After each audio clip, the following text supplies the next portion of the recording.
Hi friends, moto plus YouTube ఛానల్కి స్వాగతం. ఇప్పటి వరకు మన ఛానల్ని సబ్స్క్రైబ్ చేసుకోకపోతే దయచేసి సబ్స్క్రైబ్ చేసుకోండి, ఛానల్ని ఆదరించండి.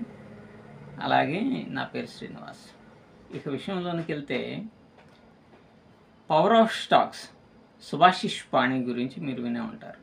వినేదేముందలే, ఆయన ఇండియాలోని టాప్ మోస్ట్ ఇంట్రాడే ట్రేడర్గా ప్రసిద్ధి చెందినటువంటి ఆయన. మరి ఆయన ఒకానొక సందర్భంలో అంటే ఆయన నుంచి మనం కొన్ని పాఠాలు అనేటువంటివి నేర్చుకోవాల్సినటువంటి అవసరం ఎంతైనా ఉంది. ఎందుకనంటే కొంతమంది ఫేమస్ అయినటువంటి ట్రేడర్స్ ట్రేడ్ చేసేటువంటి విధి విధానాలను బట్టి కూడా కామన్గా ఉండేటువంటి ట్రేడర్ సక్సెస్ అవుతాడు. అలా కాకుండా మనం ఏదో ఒక ఎద్దును గాడికి కట్టేసినట్టుగా ఏదో ఒక రూట్లో వెళ్ళిపోతూ ఉంటే స్టాక్ మార్కెట్లో సక్సెస్ కావటం అనేటువంటిది చాలా క్లిష్టతరమైనటువంటి పని. కాబట్టి కొంతమందినైనా సరే మనం ఇన్స్పైరింగ్గా తీసుకోవాల్సినటువంటి అవసరం ప్రతి ఒక్కరికి ఉన్నది.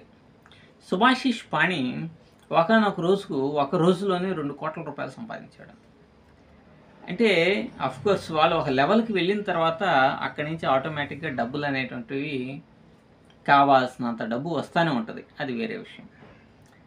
అయితే మీరు గనక గతంలో సుభాషిష్ పాణి ఒకానొక సందర్భంలో నార్త్ ఇండియాలో ట్రేడర్స్ అంతా కూడా చాలా పెద్ద స్కామ్స్ చేశారు.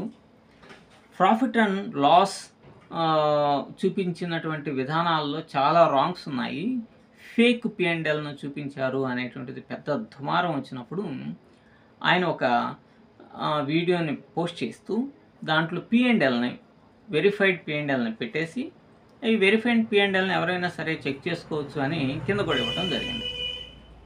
అయితే దాన్ని మనం గనక చెక్ చేస్తే 2 వీక్స్ ఉంచారు ఆయన. మరి ఎంతమంది దాన్ని చెక్ చేశారో ఏంటో అనేటువంటిది మనకు తెలియదు. అయితే ఈ స్టాక్ మార్కెట్ మీద ఇంట్రెస్ట్ కలిగిన వాళ్ళు, స్టాక్ మార్కెట్లో సంపాదించాలి అనేటువంటి కోణంలో ఆలోచించేటువంటి వాళ్ళు ఖచ్చితంగా ఆయన యొక్క P&Lని అబ్జర్వ్ చేసి ఉంటారు. దాంట్లో అంటే అప్రాక్సిమేట్, నాకు నెంబర్ అయితే సరిగా గుర్తులేదు, ఆయన సక్సెస్ రేటు కేవలం 54% మాత్రమే ఉన్నది. ఆయన ఫెయిల్యూరు 48% దాకా ఉన్నది. 45, 44, 46 దాకా పర్సెంటేజ్ ఉంది. అంటే ఆయన సక్సెస్ రేట్ ఎంత 4% ఎక్కువగా ఉందన్నమాట. కానీ ఆయన ఆ సంవత్సరం సంపాదించినటువంటి మొత్తం దాదాపుగా 13.5 కోట్ల రూపాయలు. ఒక్క సంవత్సరంలో దాదాపుగా 14 కోట్ల రూపాయలు సంపాదించాడు. అంటే ప్రతి నెల 1,10,00,000 దాకా పైనే సంపాదించాడు. 1,15,00,000 సంపాదించాడు ప్రతి నెల. అంటే రోజుకి 5 లక్షల రూపాయలు సంపాదించాడు. అంతే కదా, ఫర్ మంత్ వర్కింగ్ డేస్ అనేటువంటిది ఉండేది, అంటే ట్రేడింగ్ డేస్ ఉండేవి 20 డేస్, 22 డేస్. కాబట్టి 22 డేస్కి లెక్కెట్టిన అది 5 lakhs, రోజుకి 5 lakhs సంపాదించాడు. అయితే రోజుకి 5 lakhs సంపాదించాడా అంటే ఆయన ట్రేడింగ్ చేసినటువంటి డేస్ కనుక 225 అట్లా కనుక తీసుకుంటే దాంట్లో దాదాపుగా 105 రోజులు నష్టపోయాడు. అంటే ఆయన సంపాదన అనేటువంటి 0 కంటే చాలా తక్కువ ఉంది, అంటే మైనస్లో ఉన్నది, నష్టపోయాడు.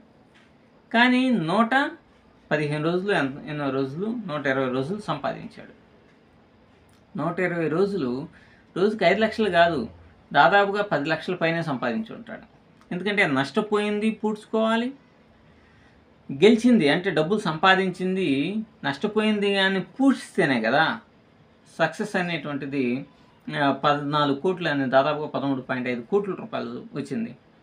అంటే ఇక్కడ మనం గమనించాల్సింది ఏంటంటే ఆయన సక్సెస్ రేట్ అనేటువంటిది చాలా తక్కువైనా రిస్క్ అండ్ రివార్డ్ రేషియో అనేటువంటిది చాలా అంటే చాలా ఎక్కువ. ఆయన 1:2, 1:3 కూడా కాదు, 1:5, 1:6ని బేస్ చేసుకొని ట్రేడ్ చేసింది. ఆయన అంతకుముందు ఒక స్ట్రాటజీ చెప్పాడు. ఆయన సంపాదించినటువంటి ఈ మొత్తము కూడా 5 EMI స్ట్రాటజీ అనేటువంటి చెప్పారు. మీరు 5 EMI స్ట్రాటజీని ఫాలో అవ్వండి, కొంచెం సక్సెస్ అవ్వడం కష్టం. కానీ దానికి బేసిక్గా కొన్ని పారామీటర్స్ అనేటువంటి వాళ్ళ దగ్గర ఉంటాయి. ఆ సీక్రెట్ని మాత్రం మనకి ఎట్టి పరిస్థితుల్లో చెప్పరు.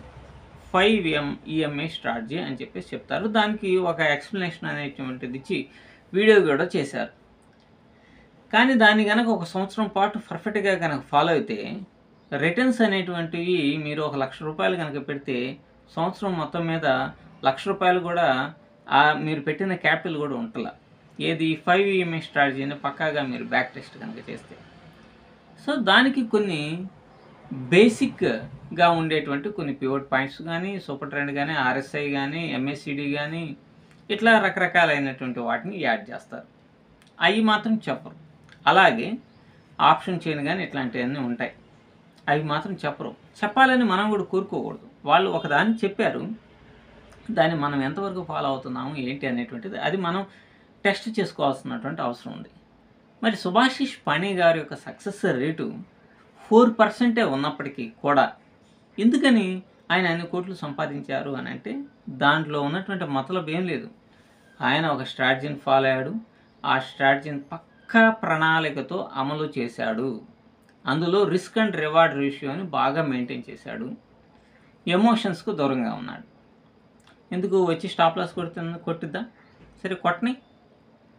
లేదా టార్గెట్ దగ్గర దాకా వెళ్ళి మళ్ళీ రిటర్న్ అవుతుందా? మళ్ళీ గబకం స్క్వేర్ ఆఫ్ చేద్దామా? వద్దు. కొడితే టార్గెట్ని కొట్టాలా, లేదంటే స్టాప్ లాస్ని కొట్టాలా. రెండిట్లో ఏదో ఒక దాన్ని కొట్టాల్సిందే. మీరు కూడా చూడండి, ఏదో ఒక దాన్ని కొట్టేటట్టుగా కనుక మీరు కనుక ఫిక్స్ కనుక చేసుకుంటే ఆఫ్టర్ 20 డేస్ మీ సక్సెస్ రేట్ బాగుంటుంది. మీరు ప్రాఫిట్లోనే ఉంటారు. రోజు ఇది పట్టుకొని అది పట్టుకొని ఆ స్ట్రాటజీ పట్టుకొని ఆర్ఎస్ఐని పెట్టి సూపర్ ట్రెండ్ పెట్టి మూవింగ్ యావరేజెస్ పెట్టి పివోట్ పాయింట్లు పెట్టి సిపిఆర్లు పెట్టి ఇన్ని రకాలైనటువంటి గందరగోళం ఎందుకు? జస్ట్ మీరు ఒక స్ట్రాటజీ ఆయన ఫాలో అయింది కూడా చాలా సింపుల్ స్ట్రాటజీనే. కాకపోతే ఆయన ఏంటంటే ఆ స్ట్రాటజీ వచ్చేంత వరకు కూడా వెయిట్ చేస్తూ ఉండేవారు. అందులోనూ వాళ్ళు ప్రైజ్ యాక్షన్ అనేటువంటిది ఫాలో అవుతున్నారు. కాకపోతే ఆ వీడియోలో ఆయన చెప్పింది నేను 5 ఈఎంఐ స్ట్రాటజీని ఫాలో అవుతున్నాను, రిస్క్ అండ్ రివార్డ్ రేషియో కొంచెం ఎక్కువగా ఉంటుంది అనేది మనం అర్థం చేసుకోవాలి. ఎందుకంటే సక్సెస్ రేటు ఫెయిల్యూర్తో పోల్చుకుంటే 4% ఎక్కువ. అటువంటిప్పుడు మనీ అనేటువంటిది చాలా ఎక్కువగా వచ్చింది కదా. ఇటువంటి సామర్థ్యం మీలో ఎందుకు ఉండదు? నాలో ఉందా లేదా అనేటువంటిది పక్కన పెడదాం. నాకు ఉన్నది కాబట్టేగా నేను చెబుతుంది. నేను బీభత్సంగా సంపాదించలేదు, ఏదో చేస్తున్నా, నువ్వు ఇప్పుడే ఫుల్ టైం అనేటువంటి ట్రేడర్గా చేద్దాం అనేటువంటి ఉద్దేశంతో ఉన్నాను. అందుకని వీడియోస్ కూడా ఎక్కువ చేస్తూ మోటివేషన్గా ఉండాలని చెప్తా ఉన్నాను. కాబట్టి మీలో కూడా ఆ సామర్థ్యత ఉంటుంది. కానీ మీ సామర్థ్యాన్ని ఎక్కడ కప్పివేయబడుతుందంటే మీరు మార్కెట్ ఓపెన్ అవ్విన వెంటనే మీరు మార్కెట్లోకి దూకేస్తున్నారు. ఒక పర్ఫెక్ట్ అయినటువంటి కీ లెవెల్స్ని మార్క్ చేసుకోవటం లేదు. మార్కెట్ మొదలవడానికి ముందు కొంచెం సేపు అయినా సరే, కనీసం ఒక గంట సేపు అయినా సరే మీరు స్టాక్ మార్కెట్ మీద ఎక్సర్సైజ్ చేయాల్సినటువంటి ఆవశ్యకత ఉన్నది. ఇటువంటివన్నీ ఏం చేయకుండా ఎకాఎక్కిన ఎవడో చెప్పాడని, లేకపోతే మనకి ఇదిగో ఈ ట్రెండ్ లైన్ ఇట్లా చూపిస్తుంది అని ఎంటర్ కనుకైతే మనం లాస్ అవుతాం. కాబట్టి సుభాషిష్ పాణి అప్పుడు చూపించినటువంటి విధానం తర్వాత మీరే ఆలోచించండి. మనకు పక్కా ప్రణాళిక అనేటువంటిది ఉండాలి, రిస్క్ అండ్ రివార్డ్ ఎక్కువగా ఉండేటట్టు ఉండాలి, ఊరికనే గాబరా పడకుండా చేయాలి అనేటువంటి భావన మీకు కలుగుతుంది. మీరు సక్సెస్ అవుతారు. సో ఒక వ్యక్తి సాధించినటువంటి విజయాన్ని మరొక వ్యక్తి కూడా సాధించగలడు అనేటువంటిది సత్యం అన్నమాట. Thank you.